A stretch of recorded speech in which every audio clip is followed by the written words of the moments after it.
Hi friends, welcome back to G School Cooking. இன்றைக்கி நாம் bread வச்சு ஒரு சூப்பரான ஈவினிங் ஸ்நாக்ஸ் ரெசிபி ரொம்பவே டேஸ்ட்டாக இருக்கும். குழந்தைங்களுக்கு ரொம்ப பிடிக்கும். இதை நீங்கள் பிரேக்ஃபாஸ்ட்டாகவும் யூஸ் பண்ணிக்கலாம். இப்போ வாங்க வீடியோக்குள்ளே போகலாம். இது எப்படி செய்யலான்னு பார்க்கலாம். நான் வந்து ஒரு 8 ப்ரெட் எடுத்திருக்கேன்.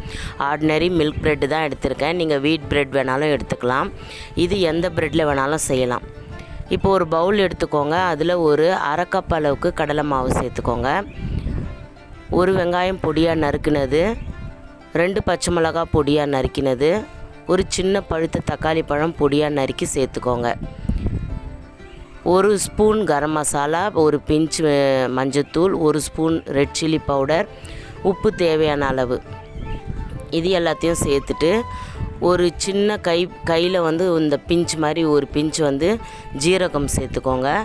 ஒரு 2 ஸ்பூன் அளவுக்கு டொமேட்டோ சாஸ் வந்து ஆப்ஷனல் தான். நீங்கள் இருந்தால் சேர்த்துக்கோங்க, இல்லைன்னா வேணாம், ஸ்கிப் பண்ணிவிடுங்க.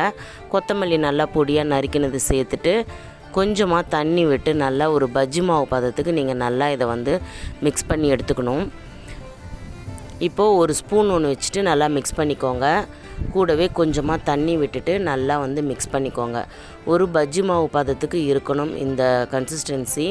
ரொம்ப தண்ணியாகவும் போயிடக்கூடாது, ரொம்ப திக்காகவும் இருக்கக்கூடாது. ஏன்னா நாம் இதில் ப்ரெட்டை வந்து டிப் பண்ணிவிட்டு நாம் ஷாலோ ஃப்ரை பண்ண போகிறோம்.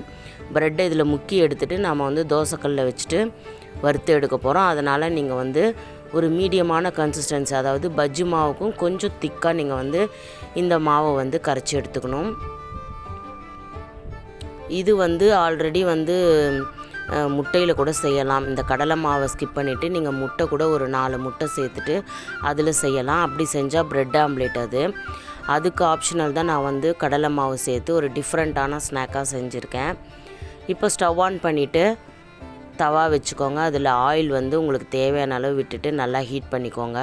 நீங்கள் ஆயிலுக்கு பதில் பட்டர் சேர்த்துக்கலாம், இல்லை நெய் சேர்த்துக்கலாம். இது 3த்தில் நீங்கள் எது வேணாலும் சேர்த்துக்கலாம். ரொம்பவே டேஸ்ட்டாக இருக்கும். பட்டர் நெய்லாம் சேர்த்து செய்யும்போது அந்த ப்ரெட்டெல்லாம் நல்லா கிறிஸ்பியாக நம்மளுக்கு கிடைக்கும்.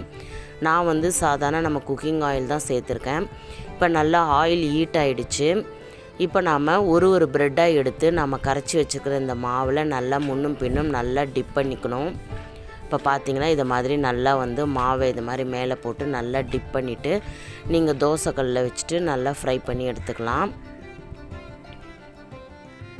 இப்போ நான் ஒரு இதுலேயே வந்து ஒரு 3 போட்டு நான் ஷாலோ ஃப்ரை பண்ண போகிறேன்.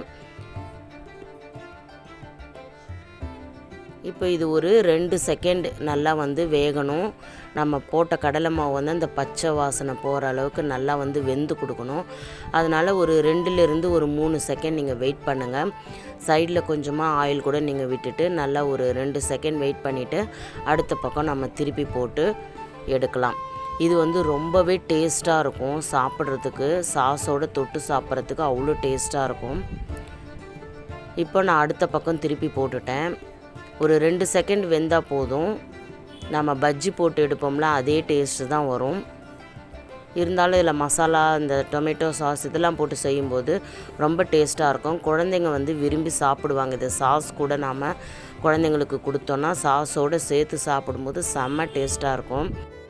இப்போ திருப்பி போட்டாச்சு. இது ஒரு 2 செகண்ட் நல்லா வேகட்டும். வெந்ததும் நீங்கள் வந்து ஒரு பிளேட்டில் சர்வ் பண்ணிக்கலாம். இப்போ பார்த்திங்கன்னா நான் மறுபடியும் இந்த அடுத்த சைடு திருப்பிட்டேன். ரொம்பவே நல்லா வந்து வெந்து வந்திருக்கு. இப்போ இது நீங்கள் ஒரு பிளேட்டில் ஒரு சாஸ் வச்சுட்டு நீங்கள் குழந்தைங்களுக்கு சர்வ் பண்ணலாம்.